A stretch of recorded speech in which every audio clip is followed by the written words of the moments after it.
Vanakkam, I am Dr. Moti Narayanan, Medical Director and Solvency Diagnostic Center, and today we are proud to have with us Dr. K. Gautam, the consultant nephrologist of RKK Medical Center, Korattur, Chennai. And today we will be discussing a few words about hypertension and kidney diseases. ஹைப்பர்டென்ஷன்னா இந்த உயர் ரத்த அழுத்தம் சொல்லுவாங்க.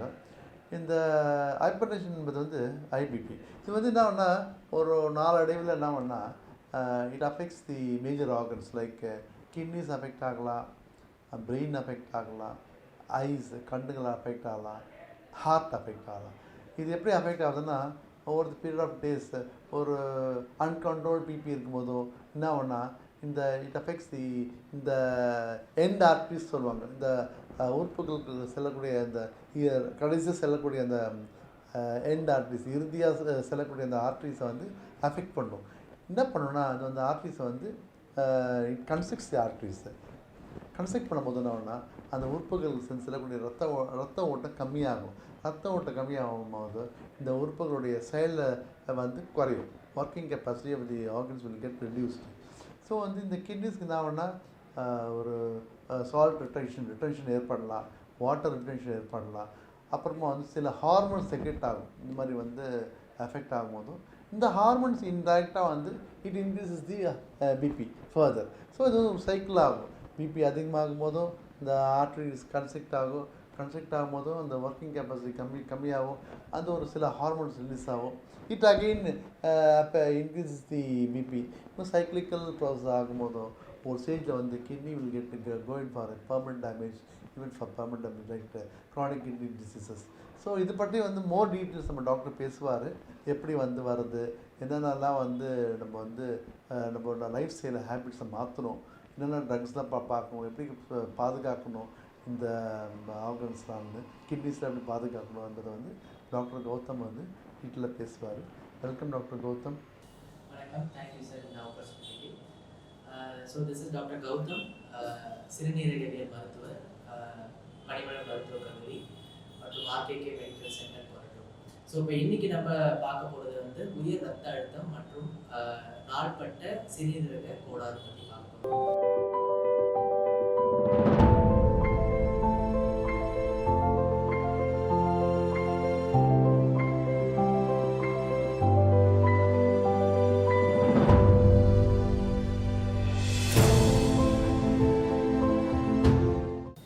உயர் ரத்த அழுத்தம் அப்படின்றது வந்து ரொம்ப வெகுவாக எல்லாருக்குமே பாதிக்கக்கூடியது. குறிப்பாக 40 வயசுக்கு மேலே இருக்கிறவங்களுக்கு காமனாக வரக்கூடியது அப்படின்றது நிறைய பேருக்கு தெரியும். பட் ஆனால் வந்து இப்போ வந்து ரொம்ப சின்ன வயசுலேயே வந்து உயர் ரத்த அழுத்தம் நிறைய பேரை பாதிக்குது. அதுக்கு பல்வேறு காரணங்கள் இருக்குது. நம்மளோட லைஃப் ஸ்டைல் சேஞ்சஸாக இருக்கட்டும், நம்ம உணவு முறைகளாக இருக்கட்டும், நம்ம உடற்பயிற்சி பண்ணாமல் இருக்கிறதாகட்டும், ஜெனட்டிக்ஸ் ஒரு முக்கியமான காரணங்கள். அது இல்லாமல் ரொம்ப ஸ்ட்ரெஸ் வந்து நம்மளோட லைஃப்பில் வந்து ஒரு அங்கமாக மாறினதுனால இந்த உயர் ரத்த அழுத்தம் வந்து சின்ன வயசுலேயே வரதுக்கு உண்டான வாய்ப்புகள் ரொம்ப ரொம்ப ஜாஸ்தி ஆகிடுச்சு. அதை வந்து எப்படி வந்து கண்டுபிடிப்போம் அப்படின்னா வந்து அட்லீஸ்ட் ஒரு வாட்டி வந்து ரத்த அழுத்தத்தை பார்த்துட்டு உங்களுக்கு உடனே பிபி இருக்குது அப்படின்னு சொல்ல முடியாது. மினிமம் வந்து ஒரு 3 ரீடிங்காவது நம்ம வந்து ரத்த அழுத்தத்தை மெஷர் பண்ணி அந்த 3 ரீடிங்லையுமே உங்களுக்கு ரத்த அழுத்தம் 140 கீழே 90க்கு மேலே இருந்துச்சுன்னா உங்களுக்கு ரத்த அழுத்தம் இருக்கிறது உறுதி செய்யப்படும். ஸோ இப்போ ரத்த அழுத்தம் வந்ததுக்கு அப்புறமா என்ன பண்ணுவோம் அப்படின்னா ஃபர்ஸ்ட் வந்து லைஃப் ஸ்டைல் மாடிஃபிகேஷன். அதில் ரொம்ப முக்கியமானது வந்து நம்ம உணவுல இருக்கக்கூடிய அதிகமான உப்பு இருக்கிறத வந்து குறைச்சிக்கணும். எண்ணெய், வெண்ணெய், கொழுப்பு ஐட்டம் அதையும் குறைச்சிக்கணும். உடற்பயிற்சி மினிமம் அட்லீஸ்ட் ஒரு 30 நிமிஷமாவது வந்து டெய்லியுமே உடற்பயிற்சி பண்ணுறது ரொம்ப முக்கியமானது. இந்த பயிற்சினாலையும் உணவு முறைகள்னாலையும் நம்மளால உயர் ரத்த அழுத்தத்தை வந்து ஒரு அளவுக்கு மட்டும்தான் குறைக்க முடியும். ஸோ அதுக்கு வந்து எக்ஸ்ட்ராவா ஹெல்ப் பண்ணக்கூடியது தான் மாத்திரைகள். ஸோ உயர் ரத்த அழுத்தம் இருக்கிறவங்க கண்டிப்பா வந்து மருத்துவரோட ஆலோசனைப்படி வந்து இந்த லைஃப் ஸ்டைல் மாடிஃபிகேஷன்ஸோட சேர்த்து கூட வந்து மாத்திரைகளும் கண்டிப்பா சாப்பிட வேண்டியது இருக்கும். இப்போ இந்த உயர் ரத்த அழுத்தம் என்ன பண்ணும் நம்ம உடம்புக்கு அப்படின்னு நம்ம பார்த்தோம்னா முக்கியமான உறுப்புகளான மூளை, கண்கள், இருதயம், சிறுநீரகம் போன்ற பல முக்கியமான உறுப்புகளை வந்து பாதிக்கக்கூடிய வாய்ப்பு இருக்கு. உயர் ரத்த அழுத்தம் ரொம்ப நாளைக்கு வந்து நம்ம அட்டென்ஷன் கொடுக்காம இருந்தோம் அப்படின்னா இதனால வந்து கிட்னி ஃபெயிலியர் ஆகக்கூடிய வாய்ப்பு இருக்கு, ஹார்ட் ஃபெயிலியர் ஆகக்கூடிய வாய்ப்பு இருக்கு, ஸ்ட்ரோக்குன்னு சொல்லக்கூடிய பக்கவாதம் வரக்கூடிய வாய்ப்புகளும் ரொம்ப ஜாஸ்தியா இருக்கு. ஸோ உயர் ரத்த அழுத்தத்தை கரெக்டாக நம்ம டயக்னோஸ் பண்ணி அதுக்கு உண்டான ட்ரீட்மெண்ட்டை நம்ம கரெக்டாக எடுத்தோம், அந்த உயர் அழுத்தத்தை வந்து கரெக்டான அளவில் வச்சுக்கிறது மூலமாக இந்த காம்ப்ளிகேஷன்ஸ் சொல்லக்கூடிய இந்த உறுப்புகளை பாதிக்கக்கூடிய டேமேஜஸ் வந்து நம்மளால கண்டிப்பாக வந்து அவாய்ட் பண்ண முடியும். இப்போ நம்ம வயசானவங்களுக்கு நிறைய பேருக்கு வந்து சுகர், பிபி அப்படின்னு சொல்லக்கூடிய ரொம்ப காமனான டிசீசஸ் பற்றி நிறைய பேர் நீங்கள் தெரிஞ்சிருப்பீங்க. நிறைய யூடியூப்லேயோ இல்லை மற்ற சோஷியல் மீடியாவில் பார்த்து தெரிஞ்சுட்டு இருந்திருப்பீங்க. பட் ஆனால் இந்த ரத்த அழுத்தம் வந்து சின்ன வயசுலேயே வரக்கூடிய அதை பற்றி வந்து நிறைய பேருக்கு தெரியாது. அதோட விழிப்புணர்வு ரொம்ப கம்மியாக இருக்குது.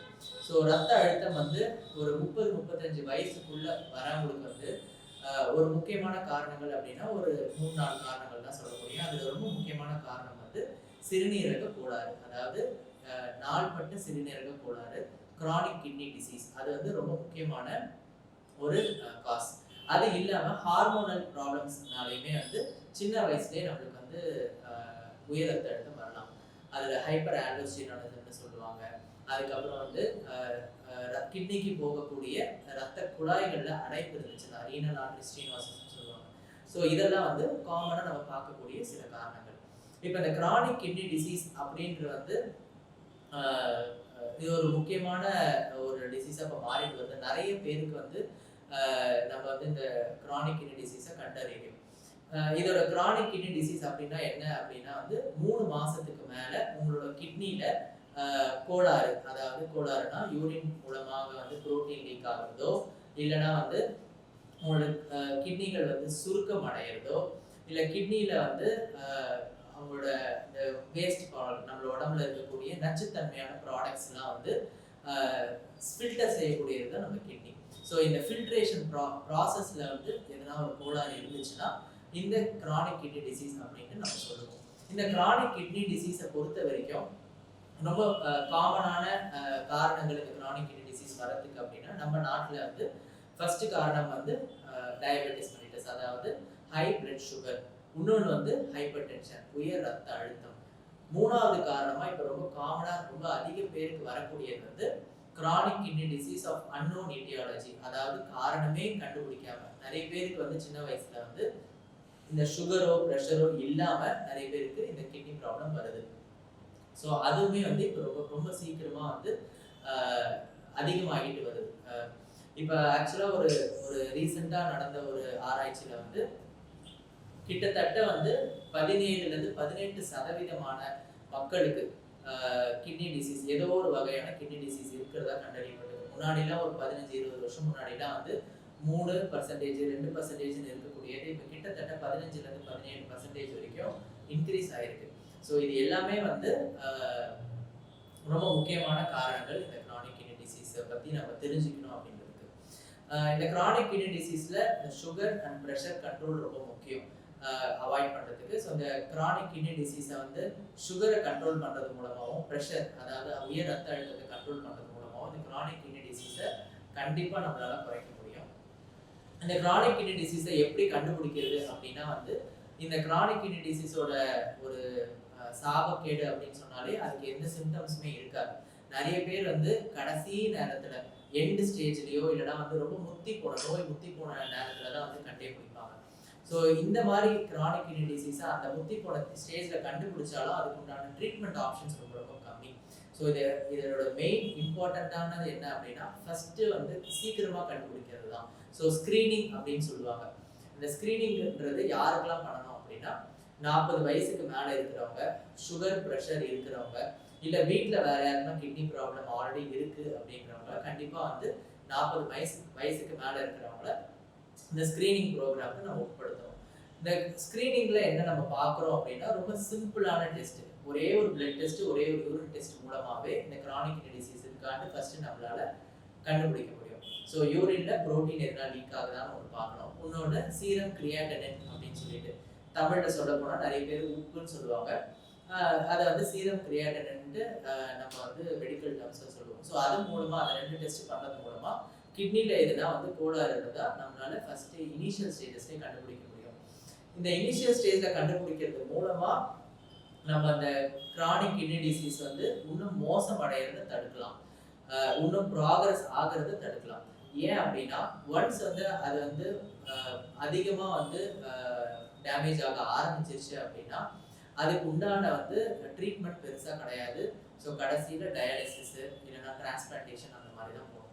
ஸோ இனிஷியல் ஸ்டேஜ்ல கண்டுபிடிக்கிறது ரொம்ப ரொம்ப important. So diagnosis, early diagnosis and early treatment தான் வந்து key for the chronic kidney disease. So இந்த கிரானிக் கிட்னி டிசீஸ் வராம தடுக்கிறதுக்கு என்னெல்லாம் பண்ணலாம் அப்படின்னா, முதல்ல லைஃப் ஸ்டைல் சேஞ்சஸ் ஆல்ரெடி சொன்ன மாதிரி உணவு முறைகளில் உப்பு கொஞ்சம் அளவாக எடுத்துக்கணும், கம்மியாக எடுத்துக்கணும். அண்ட் ஃபாஸ்ட் ஃபுட்டு, ஹோட்டலில் சாப்பிட்றது, நிறைய ஹோட்டலில் வாங்கி சாப்பிட்றது, ஃபாஸ்ட் ஃபுட் ஐட்டம்ஸ், நிறைய எண்ணெய், வெண்ணெய், கொழுப்பு அதிகமாக சேர்த்த உணவுகளை உட்கொள்றது, இதனாலலாம் வந்து நம்மளோட லைஃப் ஸ்டைல் சேஞ்சஸ்னால வந்து நம்மளால இந்த கிரானிக் கிட்னி டிசீஸை தவிர்க்க முடியும். இன்னொன்று, கரெக்டான மாத்திரைகள். இப்போ ஆல்ரெடி சுகர் ப்ரெஷர் இருக்கிறவங்க அதுக்கு உண்டான ஃபாலோ ஒழுங்காக பண்ணி கரெக்டாக மாத்திரைகளை சாப்பிட்டு சுகரையும் ப்ரெஷரையும் கண்ட்ரோலில் வச்சுக்கிறது மூலமாகவும் நம்மளால இந்த கிரானிக் கிட்னி டிசீஸை ப்ரிவென்ட் பண்ணலாம்.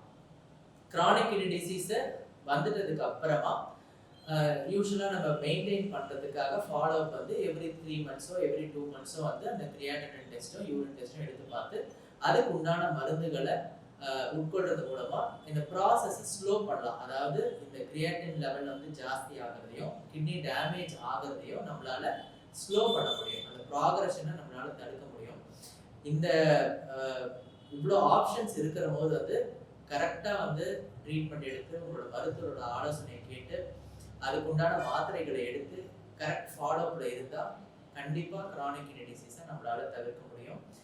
And diabetes and hyper tension, உயர் ரத்த அழுத்தம் மற்றும் நீரிழிவு நோய், அதனால வரக்கூடிய காம்ப்ளிகேஷன்ஸை